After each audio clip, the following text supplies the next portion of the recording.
Stock market एक जुआ है। ये लाइन हम सब ने सुनी है। अगर आप भी डाटा देखेंगे तो ये लाइन सच लगेगी।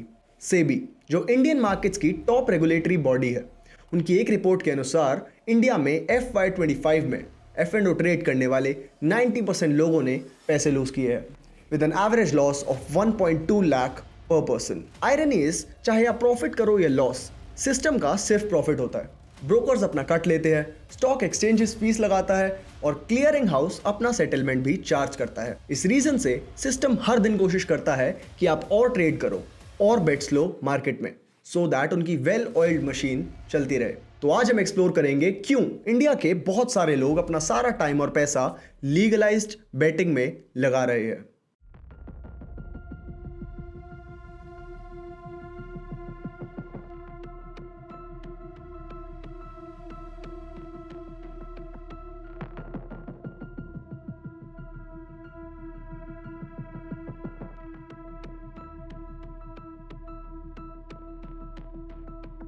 इमेजिन करिए, जोमैटो का एक डिलीवरी बॉय जिसकी मंथली सैलरी 25,000 रुपए है, वो यूट्यूब पे एक महीने तक बहुत सारे फाइनेंस इन्फ्लुएंसर्स की वीडियो से इंस्पायर होकर एक दिन बैंक निफ्टी में छोटा सा ट्रेड करता है और 1 घंटे में 5,000 रुपए कमा लेता है।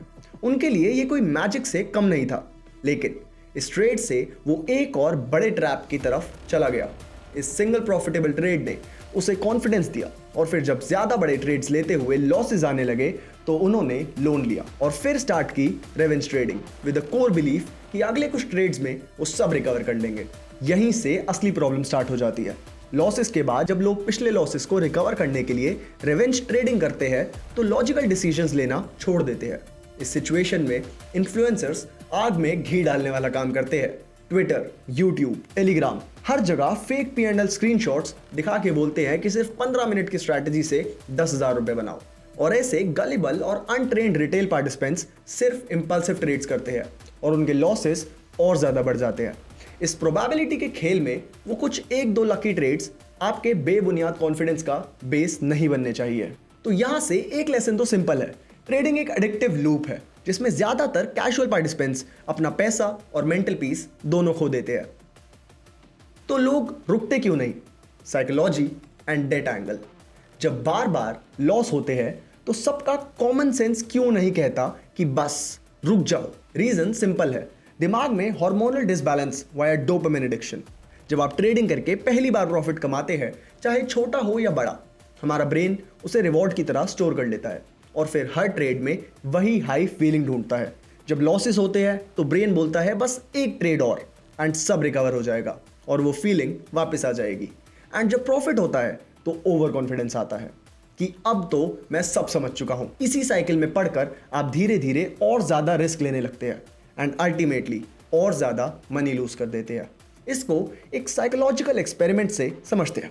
1950s में इस साइंटिस्ट ने कुछ चूहों को लिया, उनके 2 ग्रुप्स बना दिए और फिर उनको पानी में डाल दिया। पहले ग्रुप ने स्ट्रगल तो किया पर सिर्फ 15 मिनट और फिर गिव अप कर दिया। दूसरे ग्रुप ने भी स्टार्टिंग में सेम स्ट्रगल दिखाया, बट जब उनको थोड़ा रेस्ट देके वापस पानी में डाला गया तो उस ग्रुप ने 60 घंटे तक स्विम किया। ये डिफरेंस कोई छोटा मोटा नहीं है। एक ग्रुप ने 15 मिनट और दूसरे ग्रुप ने आफ्टर द ब्रेक 60 घंटे। This is extra long performance और इस एक्स्ट्रा लॉन्ग परफॉर्मेंस के पीछे एक रीजन था। सेकेंड ग्रुप को एक बार रेस्क्यू किया गया। इस रेस्क्यू को उनके दिमाग ने एक होप और सिग्नल की तरह पकड़ लिया। ट्रेडर्स के साथ भी कुछ ऐसा ही होता है। पहले कुछ छोटे प्रॉफिट्स होप देते हैं कि एक दिन बहुत बड़ा प्रॉफिट बनेगा और वही होप लोगों को और ज़्यादा लॉसेस के बाद भी ट्रेड करने पे मजबूर कर देती है। इससे एक अलग प्रॉब्लम भी चालू होती है। जब लोगों की सेविंग्स खत्म हो जाती है वो तब भी नहीं रुकते। सेबी के चेयरपर्सन ने खुद कहा था कि लोग अपने फ्रेंड्स और फैमिली से पैसा उधार लेते हैं और अगर वो नहीं मिल पाता तो अपने पर्सनल एसेट्स को गिरवी रखकर लोन तक लेते हैं ताकि वो और बड़ा ट्रेड कर पाए to offset the previous losses. ये डेंजरस ट्रेंड अब बहुत कॉमन हो गया है।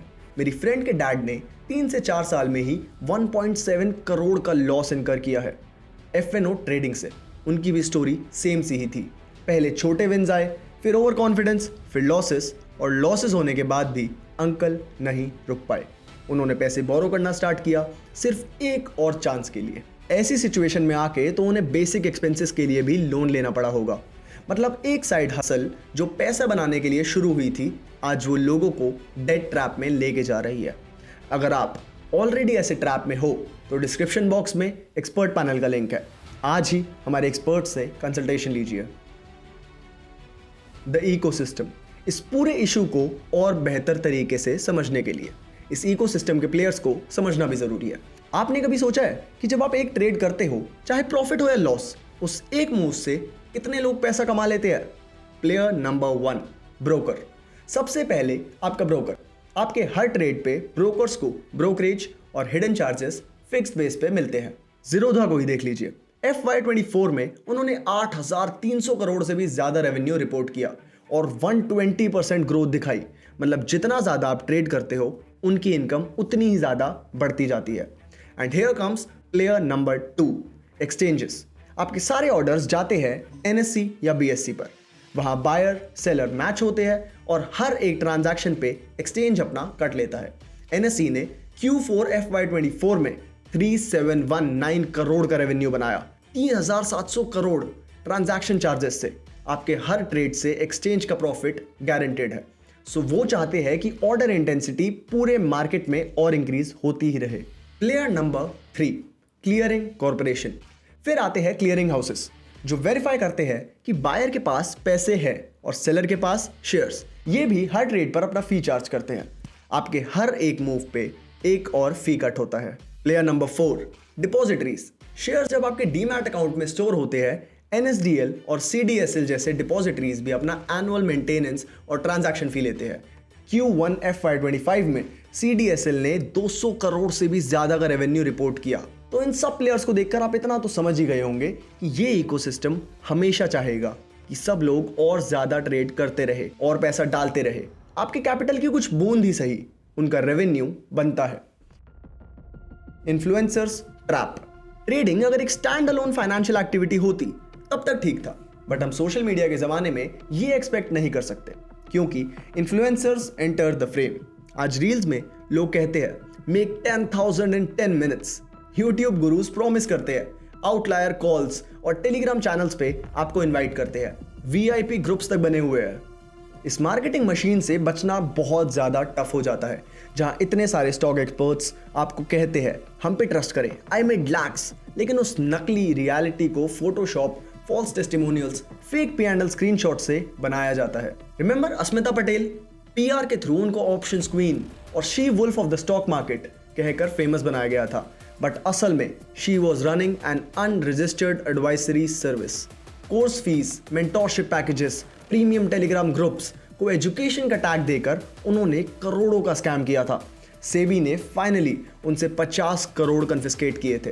ये सिर्फ एक केस नहीं है। सेबी ने 2024 में रविंद्र बालू भारती, नसरुद्दीन अंसारी जैसे काफी इन्फ्लुएंसर्स को बैन किया था for giving misleading stock tips via social media. उस क्रैकडाउन के बाद सेबी ने 15,000 से ज्यादा मिसलीडिंग कंटेंट साइट्स को बंद करवाया जो ऐसे इन्फ्लुएंसर्स चला रहे थे। ऐसा ही एक केस हुआ था बेंगलुरु में एक मिडिल एज लेडी के साथ, जब उनको एक WhatsApp premium stock sharing club ने फंसाया। फेक स्क्रीनशॉट्स के थ्रू 2000 से स्टार्ट करके उनसे 4.8 लाख ट्रांसफर करवा लिया था। एंड जब विड्रॉल अटेम्प्ट किया तो वेरियस चार्जेस के नाम पे पूरा अमाउंट ही ब्लॉक कर दिया गया with the condition to pay more to get out. Thankfully SEBI ने एक्शन भी शुरू किया है। अनरजिस्टर्ड एडवाइजर्स को बैन किया गया, पंप एंड डंप डिटेक्शन के लिए AI सर्विलेंस यूज किया गया एंड सोशल मीडिया मॉनिटरिंग भी चालू की गई। मेटा ने भी सेबी वेरिफिकेशन को मैंडेटरी कर दिया for all investment related ads in India. इसका मतलब no SEBI badge, no ads. लेकिन अब भी रिटेल इन्वेस्टर्स रिस्की डिसीजंस ले रहे हैं, रिसर्च नहीं, रील्स देखकर। आज भी मेजॉरिटी रिटेल ट्रेडर्स को लगता है कि अगर वो थोड़ा और सीख लेंगे, थोड़े और चार्ट समझ जाएंगे तो उनकी डेस्टिनी बदल जाएगी। लेकिन रियलिटी ये है कि सारे ऑड्स उनके अगेंस्ट है। NSE के डेरिवेटिव्स मार्केट का एनालिसिस दिखाता है कि FY25 में सिर्फ एक छोटी सी लेयर ऑफ प्रॉप डेस्क और FPIs ने मेजर प्रॉफिट जनरेट किया है, जबकि रिटेल साइड ने कलेक्टिव 1.05 लाख करोड़ से भी ज्यादा लूज किया है। अब आप सोचोगे how is that possible? Simple answer ये है कि आप कंपीट करते हो एक ऐसे ग्रुप के साथ जिनके पास आपके कंपैरिजन में सारा एडवांटेज होता है। Large foreign portfolio investors, prop desks, hedge funds, इनके पास हाई फ्रीक्वेंसी एल्गोरिदम्स होते हैं। जो सिर्फ कुछ माइक्रो सेकेंड्स में ट्रेड एग्जीक्यूट कर देते हैं। ये वो मशीन्स हैं जिनके पीछे मैथमेटिशियंस, फिजिसिस्ट्स और कंप्यूटर साइंटिस्ट बैठे हैं, जो दिन रात सिर्फ एक गोल के लिए साथ काम करते हैं, मार्केट से पैसा बनाने का। ये सिचुएशन वैसी ही है जैसे कोई चींटी एक व्हेल को चैलेंज कर रही हो। रेनेसांस टेक्नोलॉजीज जैसे क्वांट फंड्स ने 90 से ज्यादा PhDs हायर किए हैं to run their trading algo. ये लोग मैथ्स, फिजिक्स, कंप्यूटर साइंस के एक्सपर्ट्स होते हैं जो ट्रेडिंग को साइंस बना देते हैं। ऐसे प्लेयर्स के सामने एक इंडिविजुअल ट्रेडर की पोजीशन ऑलमोस्ट इनविजिबल हो जाती है। ऑफ कोर्स कुछ फर्म्स इस एडवांटेज का गलत फायदा उठाते हैं and they are punished too. अभी कुछ हफ्ते पहले ही सेबी ने जेन स्ट्रीट, एक US based prop trading firm को इंडिया के F&O मार्केट से बैन कर दिया है।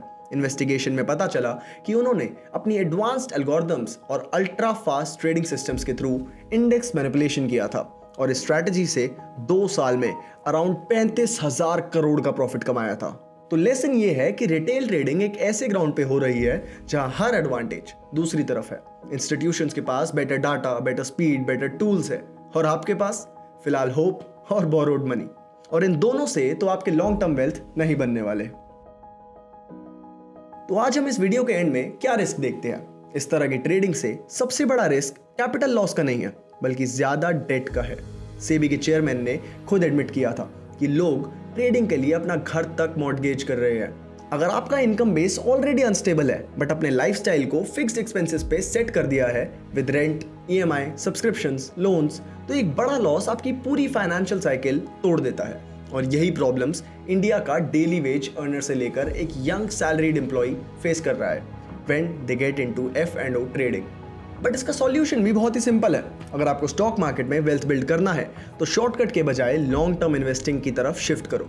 SIPs, mutual funds, diversified portfolio and सबसे इंपॉर्टेंट पेशेंस। सेबी की ही एक रिपोर्ट ने दिखाया कि पिछले 10 साल में रिटेल इक्विटी इन्वेस्टर्स ने पॉजिटिव CAGR अर्न किया था, जबकि ट्रेडर्स का एवरेज रिटर्न नेगेटिव था। और सबसे बड़ा लेसन ये है कि अगर आपको ट्रेडिंग करनी भी है तो उसको अपना प्राइमरी इनकम सोर्स मत बनाओ। एक फिक्स्ड अमाउंट साइड में रखो जिसके लॉस से आपको फाइनेंशियल एंड मेंटल इश्यूज ना आए, एंड उसको ट्रेडिंग के लिए यूज करो। सो नेक्स्ट टाइम जब भी आपको कोई बोले 15 मिनट स्ट्रैटेजी से आईफोन खरीदो, 1 सेकंड के लिए रुकना, क्योंकि ट्रेडिंग का असली सच यही है। ज्यादातर लोग पैसे नहीं बनाते, और जो बनाते हैं वो आपको इंस्टाग्राम पर स्ट्रैटेजी नहीं बेच रहे होते। अगर वीडियो हेल्पफुल लगा तो share this with your friends and family. और अगर आप किसी भी पर्सनल लोन या क्रेडिट कार्ड रीपेमेंट इश्यूज को फेस कर रहे हो तो visit expertpanel.org, an IIT IIM founded company जिनके एक्सपर्ट्स ने 35,000 से भी ज्यादा लोगों को डेट से निकालने में मदद की है। तब तक के लिए अपना ध्यान रखिए। यहाँ तक वीडियो देखने के लिए बहुत बहुत शुक्रिया। मैं आपको मिलता हूँ एक और इंटरेस्टिंग स्टोरी के साथ एक और नई वीडियो में। शबा खैर, बाय बाय, थैंक यू।